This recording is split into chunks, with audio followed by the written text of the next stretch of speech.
guys, it's 7 o'clock. Let's get started. I know everybody's kind of anxious. My name is Devin, and I am a programming and adult services librarian here, and I want to thank you all for coming and braving this weather to come out and see this program tonight with us. I'd like to thank the Friends of the Longmont Library. Without them and their generous support and time, we would not be able to provide programs for you guys like this. I'd also like to thank the Longmont Observer. That's what this cool little camera is right here. He's live streaming. Longmont Observer is kind of new in town. They are a nonprofit online newspaper, and their website is longmontobserver.org. So if you ever can't make any of our programs, they have generously volunteered their time, free of charge, to come and live stream these programs. So all you have to do is log on to their website and watch them from home. If it's, you can't make it, if you're sick, if it's bad weather, so keep that in mind for sure. They have other things, not just library stuff on their website as well. So they're a good little organization. Mr. Phillips has decided to sell his books here tonight as well. They're in his car, so we'll have to go run out and get those. But if you want to hang out afterwards, yeah, he'll be happy to sign those for you and talk to you briefly and sell his books to you. So without any further ado, I present to you Dave Phillips. Hi, everyone. Can everyone hear me okay?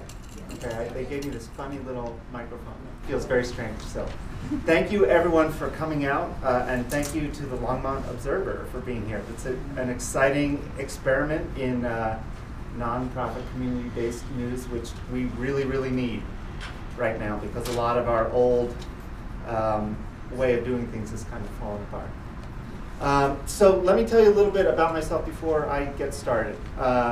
I always get introduced as Dave Phillips Pulitzer Prize winning correspondent for the New York Times, which sounds very fancy, and then I have to walk up to the podium and I don't really look like I fit the part. I prefer to think of myself as Dave Phillips, who grew up in Colorado and has always loved wandering around the West. And so in my spare time, when I'm not filing for the New York Times, I like to do things like think about the big things that have made the West. And that's one of the reasons that I ended up writing about wild horses. So this is a little embarrassing, but probably until I was about 30, I didn't know that wild horses still existed. Is there anyone else here who didn't know until tonight and maybe still does not know that there are wild horses, real wild horses, all over the West? What was shocking to me is when someone told me, I thought, okay, yeah, there's probably a couple heritage herds carefully curated somewhere in a national park or something, but no. There are wild horses all over the place that are curated by no one, that are descended from the wild horses of legend that we talk about. And they are out there expanding their herds at a time when all over the world, herds of wild mammals, large mammals, are disappearing, which to me is an incredible and strange thing. So right now in the West, depending on who you believe, there's somewhere around 70,000 wild horses. Even more strange, there's about 50,000 wild horses that are in government storage at great expense. When I figured that out, when I found out that there were so many horses not just out there but in storage at a cost of about $60 million a year, Oh my gosh. I thought to myself, how could something that in the United States embodies everything that is supposed to be free be captive at such great expense? There must be a good story in that. And so the journalist in me said, I think I'll try and go and figure out what that's about. And that is what I've tried to do in this book. I spent a number of years trying to really get on the ground in the places where the herds were and the people that interacted with them were affected, and tell a story about not just who the horses are, but who we are and why we value wild horses in the United States the way we do. And I'll just say before I do a little reading that it's not a given that wild horses are a symbol of sort of proud freedom. There are many countries that have wild horses, and they don't always view them as sort of an embodiment of our ideals, of our liberty. So Australia, a country so similar to us, has something like 500,000 wild horses. They call them Brumbies rather than Mustangs. And the government encourages people and hands out pamphlets on the best way to shoot them. So very different histories, very different values. And so I thought I would talk a little bit tonight about how we got our values and came to see our horses as what we do. A warning, I'm a newspaper journalist, which means I spend almost all day doing this and a little bit of the day doing this. I rarely get to stand in front of a podium and profess. So if I stutter like a sophomore, it's because I lack practice. Bear with me. So I'm just going to read you a scene from Wild Horse Country, and then afterwards I'm going to show you a few images and talk through some things more generally. And at the end we can please have some questions. So here's a scene from where my journey began in the middle of nowhere, Nevada. Just after dawn on a frigid January morning, I clambered to the top of a coffee-colored rock spine rising 100 feet above the floor of a bowl of sage and alkali dust called Sand Springs Valley. And I looked out across an unbroken expanse of nothing. Legions of gray brush spread out for miles towards dark mountains that against the brightening dawn looked like a dark tear across the winter sky. What was out here? Beyond the fog of my breath, not much.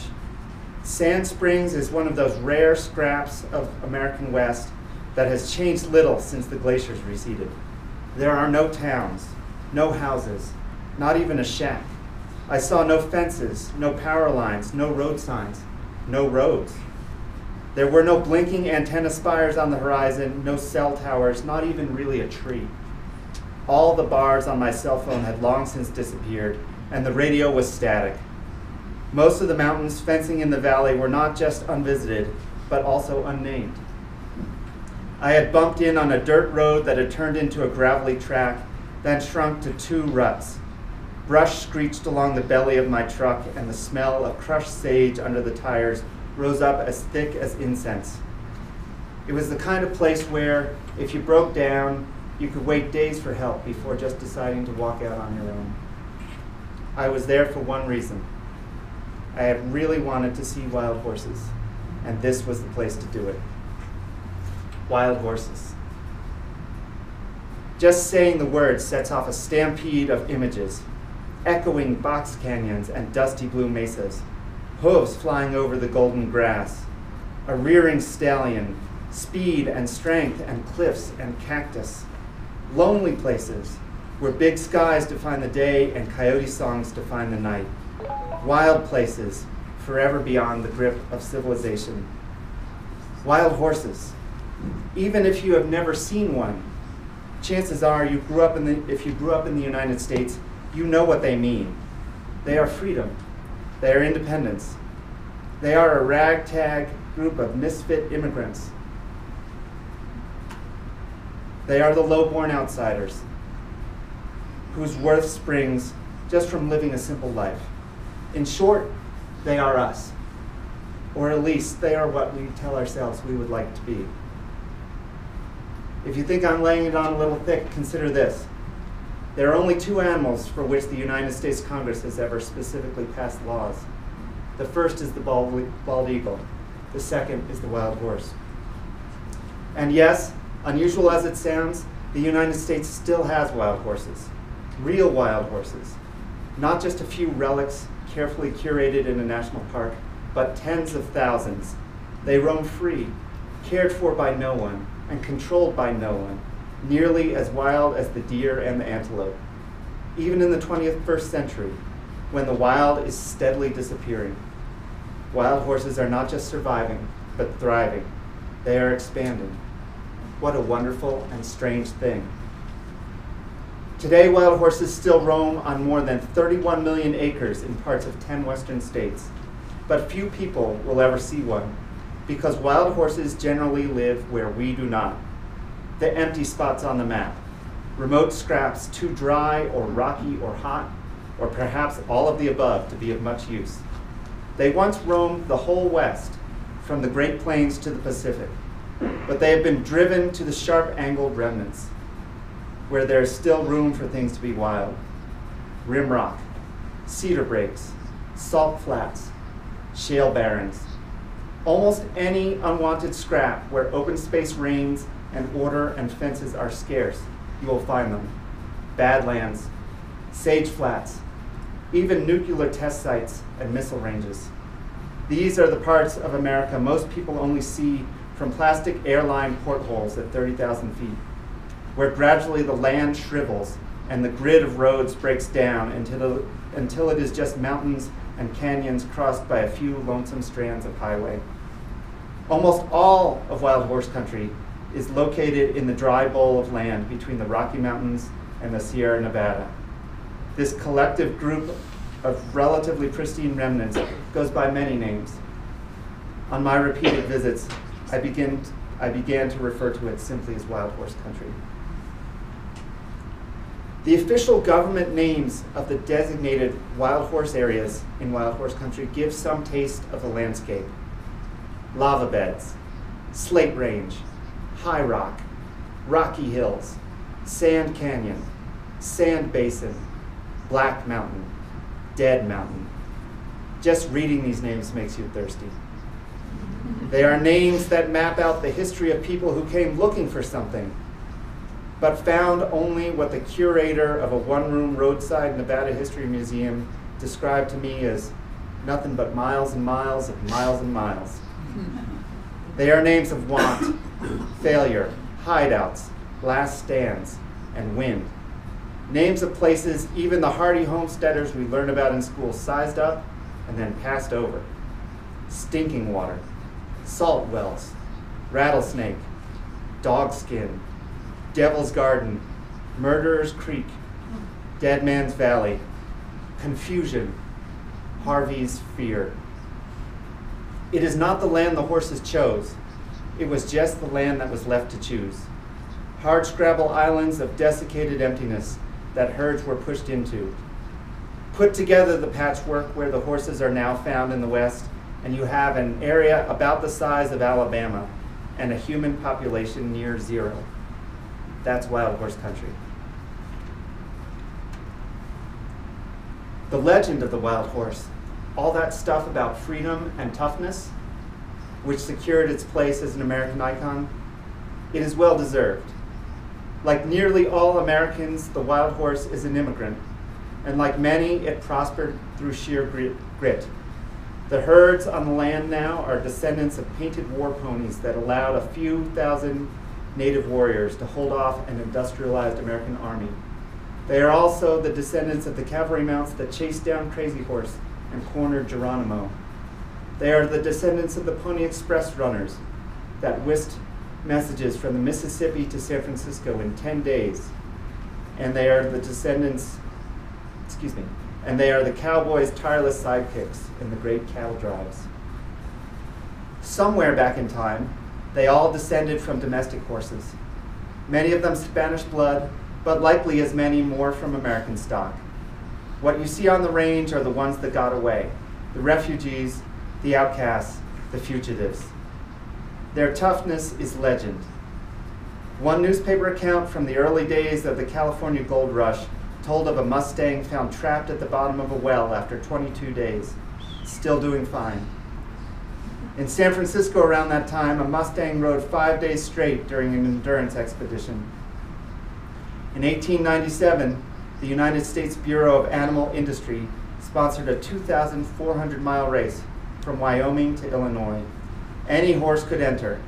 2 brothers caught Mustangs, broke and saddled them in the field, and 91 days later, with no horseshoes and no grain, trotted across the finish line first. The only survivor of Custer's last stand was a Mustang named Comanche. He had been shot 7 times, not counting the arrow wound from a previous battle, and he lived for years afterwards, developing a taste for whiskey in his old age. Officially, the Sand Springs Valley, where I had gone to see wild horses, gets just over 7 inches of rain a year. But on the ground, which is mostly rock and dust with low, thorny brush, it is hard to believe. There are no creeks or ponds. The terrain is so flinty and remote that NASA once tested a Mars rover here.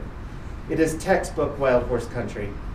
The Bureau of Land Management estimated that hundreds of horses roamed the valley. But in the dawn light, I saw nothing but a half dozen distant dots. You would think a vast herd of horses would be easy to spot, especially with binoculars, in a wide open, treeless plain running for miles. But the West is not always what you think, especially when it comes to wild horses. Then suddenly I spotted them. A distant smudge of golden dust bloomed over the gray brush. Oh, and I'm sorry, I need to stop here for just a second. I forgot to do part of my introduction. In the modern West, the wild horses have not as much terrain as their populations could necessarily use, and so the federal government rounds up horses that it deems to be excess. And the way that it does that is by using helicopters and chasing them into corrals. Excuse me, should have done that earlier, but here we are. I warned you that I was going to stutter. Suddenly I spotted them. A distant smudge of golden dust bloomed in the gray brush. Then, cutting in and out of the dawn light, glints from a helicopter rotor. Then it was gone, back into the shadows. Then it returned. I thumbed the focus on the binoculars and saw the white bubble of the cockpit. It cut low over the ground, bent forward, tail up, like a patrolling dragonfly. It turned and dove and turned. In the jostling circles of the binoculars, I finally saw dark dots rise out of the sage. First one, and then many. Horses. I counted 32. Backs rippling with muscle, coats shining in the dawn light, stringy manes flapping like banners as they flew over the thorny brush. The BLM, that's the Bureau of Land Management, usually justifies roundups by saying horse herds have gotten too big and are eating the range down to nothing. It's a common refrain in the agency that there are too many horses and they have to be removed before they starve. So I expected to see bedraggled wraiths in my binoculars. I thought life on such a harsh range with so little feed would leave the horses as craggy as the desert. But as the lead mare ran, I could see how sleek and glossy black she was. She had full muscles and deep, bright eyes. She looked like something out of a movie. Two horses behind her were dappled gray with long, light manes. The group galloped with the grace of an old Marlboro ad. Some were the color of old bourbon or chocolate. Some were like honey in the light. The horses galloped nearer. The shiny white helicopter seemed to be right on them. It dodged left and right, low over the sage like a border collie, kicking up a halo of dust. The horses thundered towards the outcrop where we stood. Right beside the outcrop, the BLM had set up a large circular corral called a trap.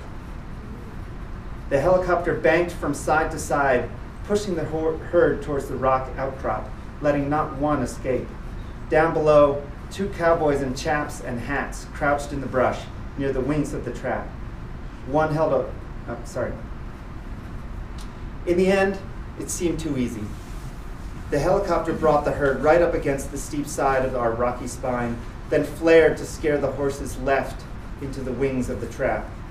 Maybe the horses saw the burlap walls as the banks of an arroyo that could lead the way out. Maybe by the time they realized their mistake, it was too late. The cowboys jumped from the sage, hollering and waving their hats. The Mustangs surged down the funnel of the wings and squeezed flank by flank into the trap.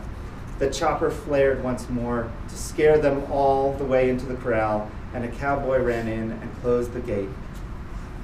And then it was over. The wild was gone. Only captives remained. And I was surprised to find myself in a deep state of sadness and loss.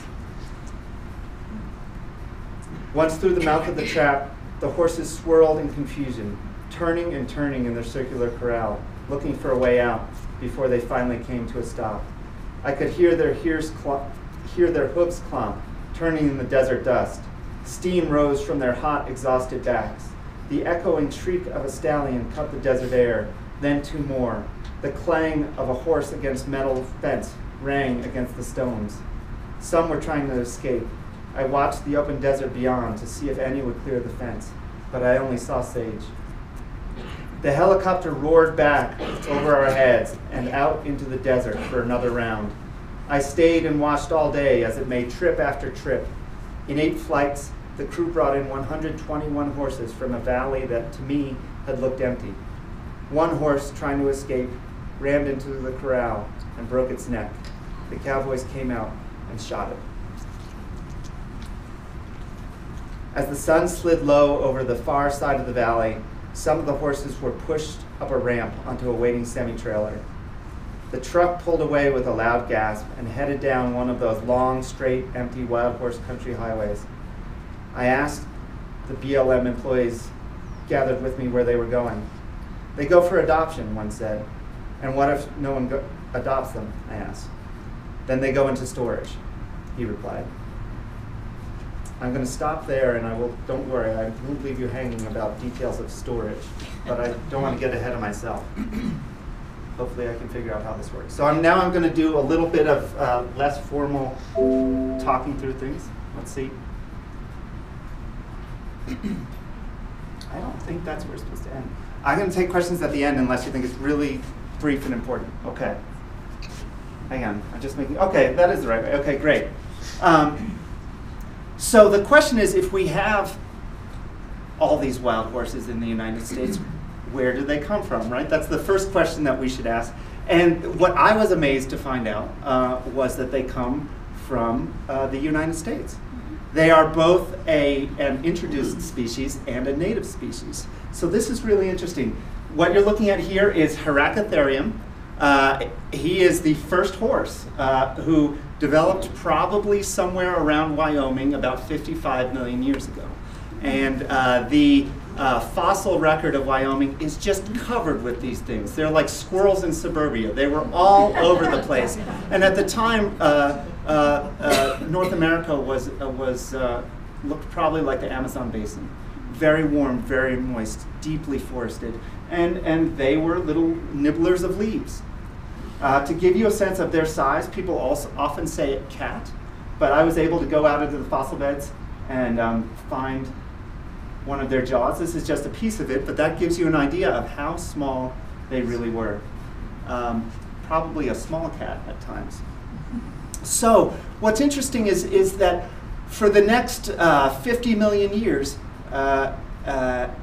the horse family developed in North America and branched off until it was this Serengeti of different horses, little nibbling horses that lived by the rivers, long-necked horses that grazed from the trees, horses that specialized in dry areas, horses that were especially big, some that were small, some that lived in large packs, some that lived by themselves. And it's all in our fossil record here, and actually, amazingly, most of it is preserved in Colorado, in our actually just a few miles from here. And then about 15,000 years ago, they disappeared. And they disappeared right about the time that the first human hunters showed up in North America. Circumstantial evidence, absolutely. However, there's an interesting story from Boulder where an oncologist who lived right up by the Flatirons was digging a new koi pond in his backyard. And the workers uncovered an amazing trove of spear points and called down to an anthropologist at CU and said, "You got to come take a look at this." And you have to feel bad for the anthropologist at CU because every time a Boy Scout finds a pointed rock, they call him up and say, "You got to come look at this." But he wasn't that busy that day, and so he did. And he was absolutely astounded at the spear points that he found. They were very rare points from this period right when the first hunters showed up. And I've seen them. They're like dinner plate-sized mammoth hunting points. They're amazing. And the doctor, who these had been dug out of his yard, said, "What else can we find out about these? You know, besides that they came from those first hunters." And the anthropologist said, "Well, I mean, if we had some grant money, we could test them." And the oncologist said, "Oh, I got the grant money," and paid for them to be DNA tested. And all these points came back covered with horse. So our first Coloradans were very active horse hunters. And by the time Europeans showed up, the horse was gone.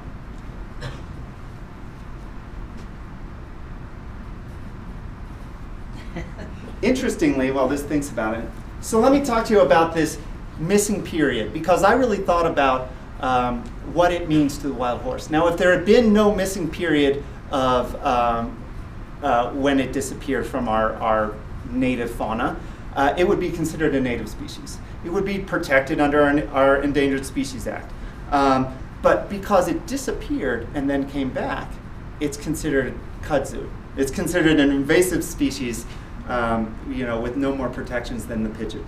But when I started thinking about it, I put it in these terms. So if you think about that entire 55 million years as one day, the horse would have been around in North America until 11:59 and about 45 seconds, at which point it would have been disappeared, thanks to the Clovis hunter, and then showed up with about a half a second to go, thanks to the Spanish. Now the question is, are they still native because they have they've been absent for a few geologic seconds or not? I leave that to you, but it certainly does make you think. So the Spanish brought back the horse. And the way that the horse got all over the place is because, as you can tell from this painting, which is from Canyon de Chelly in the Navajo Reservation, the natives noticed. They noticed and they coveted. The horse was something that I think is somewhat lost on us, but to them was a revolution. It was a way to turn this arid land, which had been oppressive, had been a detriment, into power, into muscle, into speed, to cut time, to rule, to conquer. And so every tribe that saw it immediately wanted it. And they quickly took it through trade, but mostly through theft. And very soon they learned to use the horse better than the Spanish, and they were in charge, and the Spanish never really were, which is why when we showed up, Americans showed up at least a century later, there was still this vast buffer between us and the Spanish, the Great Plains, the Intermountain Rockies, because they couldn't get through. Every time they tried, they got their horses taken and their scalps hung from trees. These are the Comanches, probably the finest horsemen that ever lived. But interestingly, while they were stealing from the Spanish, other tribes were stealing from them. They were stealing from other tribes. They were amassing huge herds as a show of wealth, all without fences. Nobody had any fences. And so what happens to your horses? They get loose. They get loose and they come back to this land that they were native to, that they had evolved with for millions of years, and they thrive. And so some of the first people to come into the plains were taught in school about the vast herds of buffaloes that took hours or days to ride past. Early explorers say the same thing about horses on the southern plains, that their herds were so vast that they compared them to the roiling seas. There are no good estimates of how many horses there were at the peak. But the words that are bandied around are somewhere between 1 and 2 million. Quite a few. Okay, so what happened to those wild horses? Well, this is what we like to say happened to the wild horses, right? Like this is the parable of the western frontier, where the settlers come out and they rope horses and tame them, and they use them to ride. And that happened, and it happened a lot. In fact, the reason that cowboys rode what was called a cow pony is because these wild horses tend to be very small but very strong, and so you could rope them and ride the heck out of them. And they didn't look like much, but they really did a job. They were like the Datsun of the frontier. So this is the story we tell, right? That we chased horses and lassoed a few, and now they're gone, and we don't really fill in the in-between. There's another Western story, though, that was going on at about the same time. A lot of the people that came into this area were herders, sheep, cattle, and the wild horse was at the time called a range robber. It was there to compete with your grass. and your bottom line. And so a number of Westerners, instead of that romantic image of chasing after them with a lasso, just shot them. Oftentimes, local governments got in on the game. It was seen as a progressive step to get the weeds out of the system, start saving the grass for something productive. And Colorado, being a progressive Rocky Mountain state that it is, was the first to offer a bounty for wild horses. The Denver Post actually got in on it too and added its own bounty on top of that. And that made a dent on horses in some places. And the places that were easiest to fence off and patrol were the places where horses disappeared first. So you can imagine that the plains of the Front Range, which are relatively wide open, it would be fairly easy to get rid of the wild horse. But if you went into the mesas on the western border of Colorado, it becomes quite a different proposition. And so wild horses really persisted in pretty large numbers until the railroads reached in, and there was suddenly an industrial, a way to get them to industrial factories on the edges of the West. And that's what really got rid of the wild horse. I don't know if you guys can see this, but on the stack here it says kennel ration. Anyone familiar with that, what that product is? It's dog food. You can actually, if you look closely, you can see Mustangs down in the bottom of this. This is Rockford, Illinois, the largest dog food factory ever built. It had a railroad pipeline going from the Rocky Mountain West right to it, and they would put out millions and millions of cans of dog food a year. Starting in the 20s, and by the 50s, there was only about, remember, counting is imprecise, but maybe 20 or 30,000 wild horses left. 20 or 30,000 wild horses left, down from 2 million, maybe around 1860. 50. And it's not so different from what else happened in the West, right? We busted the sod, we cut down the old growth. We came in looking for the bounty, and where we found it, we commodified it. It's just that we tell a different story about the wild horse. We tell a story of it being the noble companion of the cowboy. And only the cowboy whose heart was true could ride the horse. It was the horse's choice. This is in almost every Western that has ever happened. The bad guy always has a black horse, and it's a thoroughbred. But the good guy somehow rescues his horse from something. In Lone Ranger's case, I think Silver was tangled up in some barbed wire. And then the horse, realizing the nobility of the man, submits. It's our own myth of sort of how you have to be deserving of America, right? The horse is America. We have to be noble in order to sustain it. So, by the 1950s, there's hardly anything left. The horse gets lucky in that right at its darkest hour, America wakes up to conservation. I won't go into it too much, but a very grassroots effort convinces Congress to pass a law in 1971 that protects all horses on federal land where they are found. By that point, there was, give or take, about 15 or 20,000 horses, and they were essentially protected like endangered species, except because they're not native, they can't be an endangered species. Now, here's what's interesting and what's caused our problems ever since 1971. We made a law to protect the myth of the wild horse and the animal of the wild horse, but we've never figured out in the years since how to make that work with our idea of the wildness of the wild horse. How can you manage and preserve something that is supposed to be unmanaged? Just to show you a snapshot of where wild horses were left in 1971, all of the gray and black spots are wild horse ranges. There actually should have been more, but there was a claiming period where ranchers, after the law would pass, could raise their hand and say, those horses over there, those aren't wild horses, those are actually mine and they just got away. And there were people that used that to their advantage. Notice Montana, those guys really got after it.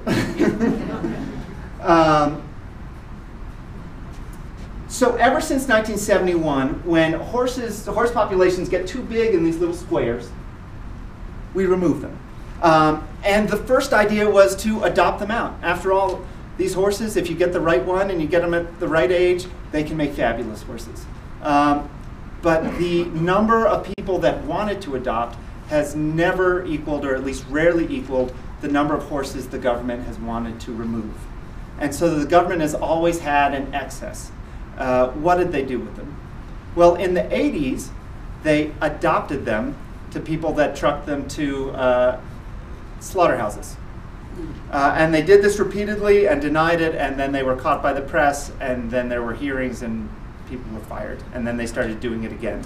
And this repeated a couple times, and the only thing that has really stopped it is not that the Bureau of Land Management has learned its lesson, but that our entire horse slaughter industry has shut down in the United States. There are no horse slaughterhouses here, and so that market is gone. So what did the BLM do after that, when it could not adopt them out or adopt them out? That's when it started putting them in storage. First in feedlots, which they quickly realized was really expensive, and then by contracting with ranchers in the Flint Hills. Flint Hills, they are in Oklahoma and Kansas, some of the most beautiful prairie you will ever see. And because they are flinty, they haven't been plowed up for farms. They are big tracts of land with beautiful grass and a great place to park livestock. So starting in about 1992 and really ramping up after about 2001, we have been putting horses there, and more horses there, and more horses there, and they stay there separated by sex into different pastures and live out their lives. Ironically, this is a country that wild horses roamed, during the time of the Osage, in the early 1800s, and that settlers had cleared off when Oklahoma was opened to the Sooners, and now they're back through this weird bureaucratic twist. Let's see if I have a picture in here. It's slow on the uptake, but it eventually gets better. This is a scene from the morning I was describing to you in the book.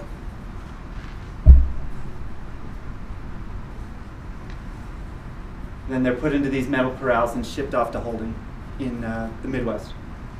But the Bureau of Land calls it the holding system, or holding. This is holding. This is holding last year when the Bureau of Land Management's Citizen Advisory Board voted to euthanize all the horses in holding because they didn't know what to do with them. Holding gets bigger every year, although it has gotten so expensive that the Bureau of Land Management has sort of become a junkie.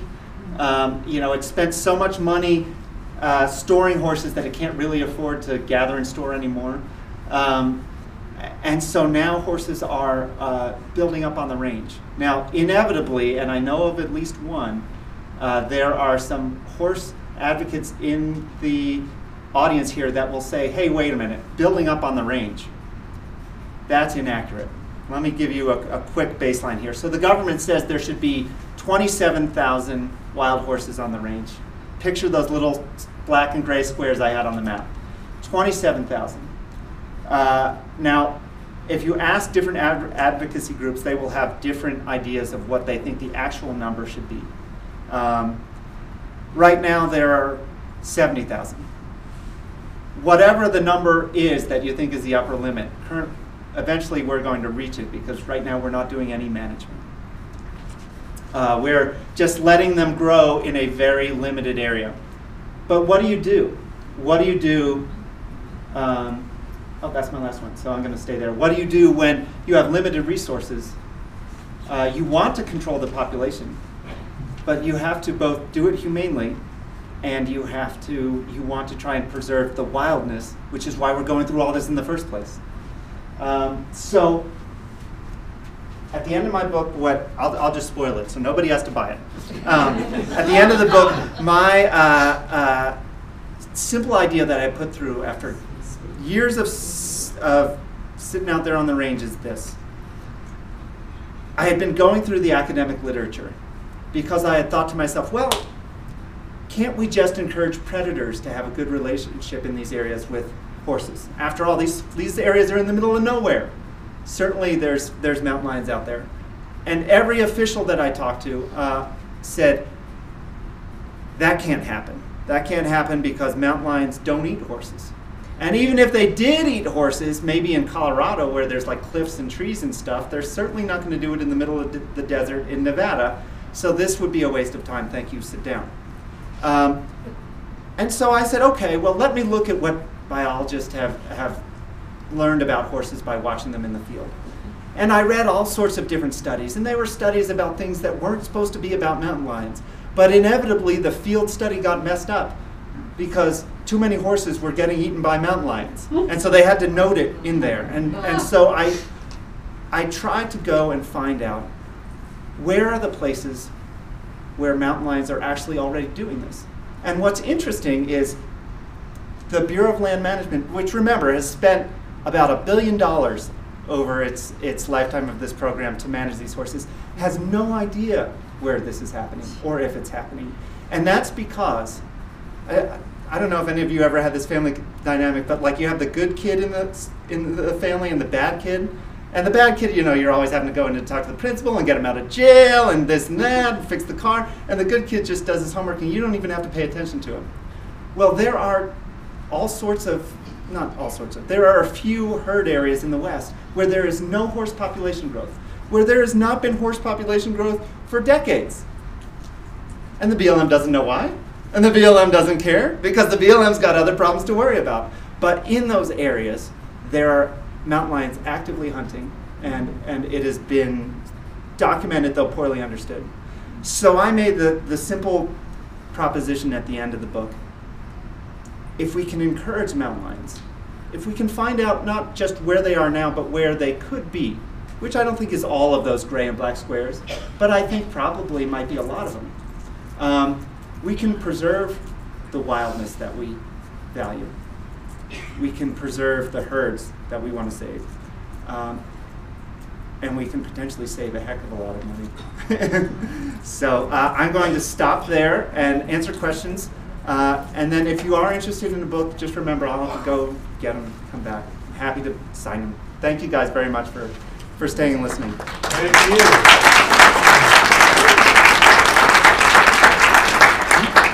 Please. I have more than one. Should I ask them all? No, you just get one, and then we have to go around. Okay, so back to the earliest one. Okay. Heracitherium. You proposed, is this really an invasive species introduction? Yeah. Because you have something that you're bringing from Spain, but you're talking about continents, 2 different continents, and the possible evolutionary difference between animals that have evolved and totally separate, you know, like the Galapagos being the most radical example. And so what do we know about what horses were here? This is a good question. Brought in? Okay, so are the horses that we brought in the same as the horses here? And is the land that they were brought to the same as the land where they were extinct? And the answer is very simple, yes. The land now is a little warmer than it was 10,000 years ago. The land now is a little less dry, believe it or not. But the basic species of the West are very similar. The horse that we have now, is it basically the same as the horse of 10,000 years ago? Basically, yes, and especially these sort of, I'm going to use a dirty word, but I think is how some horse people see it, especially these like mongrel range horses. They have none of the conformation that anybody could possibly want, but they look a heck of a lot like the cave painting horses of Lascaux. And so they are, in a way, they are going back to the mean of wildness that was there before. Is it a perfect match? No. There are some things that are different, but I think that there are a lot of things, a surprising number, that are the same. Please. Yeah, I wanted to just touch on that question of the invasive versus the endangered species for a minute, because I think you have some of this in your book, but the leading experts on that question, which is Ross McPhee from the American Natural History Museum. Jacob Patrick, the reproductive physiologist who died a couple of years ago, and Patricia Fazio all maintain that this is a return to native species. At the time they were away, which is now down to not 50,000 but 8,500 years ago or 7,500 years ago, is just like a blink in time. The DNA is the same, everything is the same, and the big question is, are they one with the ecology, with the environment in which they evolved? And but then my real question to you is, on the predators, how do you think you're going to get the government? I mean, the people I know and work with are all for mountain lions running free, for sure. But how are you going to get the government to do it with the kinds of pressures they have from ranchers and people who use public lands for their livestock? And I'll just mention that the advocates, you kind of dismiss them as saying, implying that, oh, well, they don't think there's overpopulation or anything. But No, I think the advocates I know disagreement. work with the herds, and they do fertility darting. Yeah. And they work really hard, not just to preserve the range, but the health of the herds. And that is working wherever the BLM has allowed it to work. Right. It's not a narrative they want. Well, so Because I it didn't get a lives chance in to touch on this, narrative, but but it is let me working. just briefly say, without getting too much into it, that there are a couple places, and this started in Colorado, where there's volunteer efforts where normal people, not wild America people, are using dart guns to give female horses an annual fertility control drug, and it works very well in controlling the population without the political thorniness of predators or without having to round them up with helicopters. Let me just say one more thing. You had asked, how do you get the predators in? So here's my first step. I think we need to do an inventory and say, okay, let's look at every single one of these herd areas. Does it have predators in it now? Does it have the resources to support predators if they're not there? Are there competing interests where that wouldn't be viable, whether it's ranching or a preschool or whatever? And then we've never even gotten there. I think that's a first step, and I think like ultimately, 10 years from now, is it going to happen? No. During Trump's third term, is it going to happen? No. But is it going to happen, is it, in 50 years, is it probably the only thing that can happen if we want to preserve all the things that we want to preserve? You know, the ideal of the horse, the physical horse, and the land? My feeling is yes. Please. I really don't think that the horse totally disappeared from the dictionary. Okay, how would we know for sure it really disappeared because there was no one there at the time? Yes, but who is they? Is it the federal government because they don't want to declare them an indigenous species? So the question is, did the horse really disappear? Hard to prove a negative, right? So I'll say it this way. There is no evidence that the horse was here. How do you know? I don't know. I'm saying there is no evidence. I mean, that's one thing that we haven't explored because that would change. Well, I don't know if it doesn't necessarily because they're protected already, but it's just like there's certainly, what's interesting is there's, in some of the tribes, there is oral tradition that says they were always here. There is no intrinsic evidence of that. Anyone else? Please. So you said that they are in storage and separated by sexes? Yes. How does that work? Don't they fight with each other? So now I gotta go. No, I actually think That's depressing. Yeah, well, it is kind of depressing. I mean, they're well taken care of to the extent that they have much better forage than they do in Nevada, that's for sure. But they don't have mates. But they don't have mates, right? They can't live their full life. So yeah, like they're stuck in purgatory, absolutely.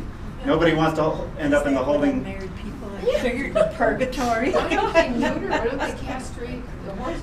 They don't. It's cheaper to just separate them, right? Because then you don't have to go through the procedures of castration. Anyone else? Please.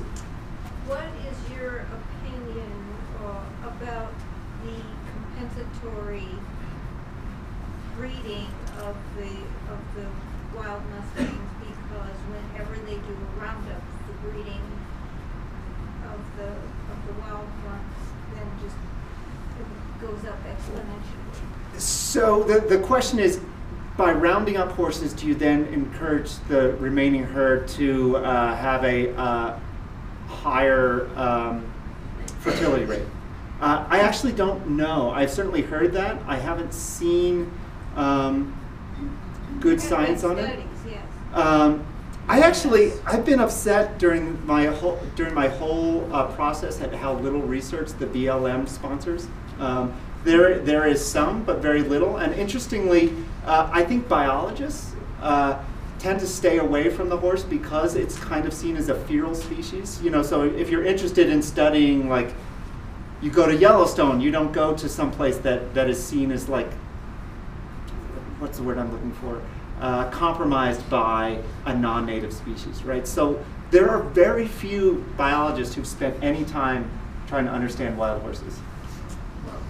Well, let me give someone, do you mind if I give someone another No, I chance? just had a follow-up.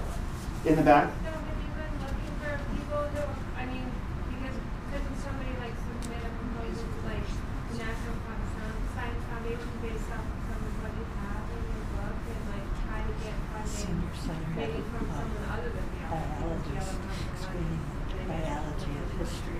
So the question is, has anyone can I rephrase it, has anyone actively looking at the question of using predators as population control? Or even like what you had suggested about inventory in Yeah. the current situation. So my understanding is that there's not something like that going on currently. Maybe the book will spark some interest, although that I have no idea if that's true. I guess we'll see. But again, it's kind of a backwater, and I think that it's also seen as like a policy roadblock. You know, so just to explain how hard it would be to do something even if you wanted to. The BLM controls the land and the horses. The Department of Agriculture controls nominally the wildlife beside the horses, but actually it's through state wildlife divisions. And so you would have to get so many different bureaucracies to come together, all sailing in the same direction, that it would be almost Herculean to get anything done. Is there anyone who hasn't asked a question who will want to? I will give everyone seconds. I just want everyone up first. I would be interested to know if anyone's ever checked the statistics on how many of the horses starved to death in the period where they were so massive. Are you talking about in the 1800s? Yes. I don't know. I mean, statistics in the 1800s are thin, right? Well, right, but herds, most of the time, they control themselves. If they don't have enough food sourcing, they don't procreate that much. Well, in addition, at that time you have huge herds, but you also have wolves, lions, no fences. And so there's just such a different dynamic from what we have today. Right. Please. One of the things that I've noticed, we have 11,000 acres, we have mountain lions, we have a lot of BLM adoption horses that have failed and come a little bit. A lot of those didn't ever have babies, okay? I know that we have lions, and the state of South Dakota has a bounty of 75. Isn't that wonderful? They want them. They want to kill 75 female mountain lions a season. Oh, okay. Okay. What I've Colorado noticed, also has a season with a couple hundred. what I've noticed is that the lions never, that I can see, they never feed on the healthy adults. They never feed on the old skinnies. What I do see disappearing would be the babies. So let me tell you that it totally overlaps with the research that's been done. So remember I told you that the BLM said, a mountain lion could never hunt in the vast, wide open deserts of Nevada. And they can't kill a horse. Horse is too big. So what the researchers found out is, you're right, hard to sneak up on a horse in the sagebrush flats. And especially when they have 100,000 acres to run in. But in that 100,000 acres, there's probably 3 springs. And everybody's going to go to those springs. And what the researchers have found is that mountain lions switch. Mountain lions will eat almost anything.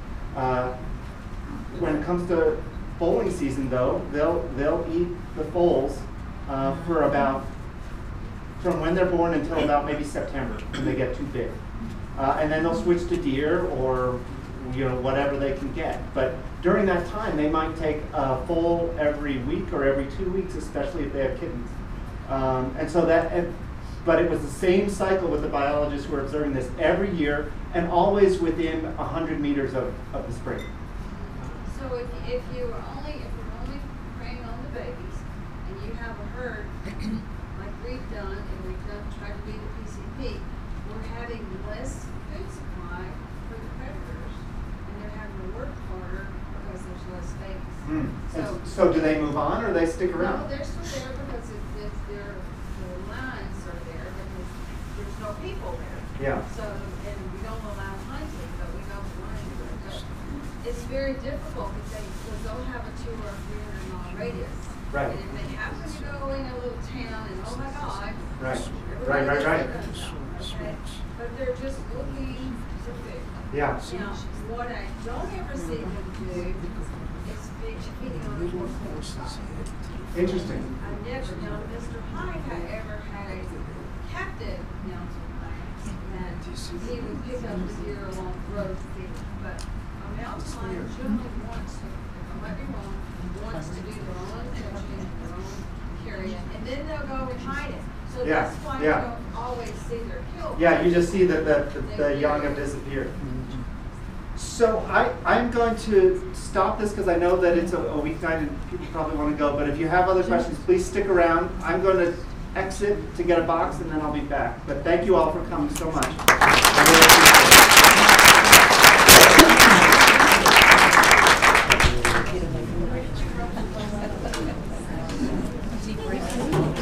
Just wanted to say thanks everybody for coming. There's hot tea in the back if you're still wanting something warm to drink, and be careful driving home.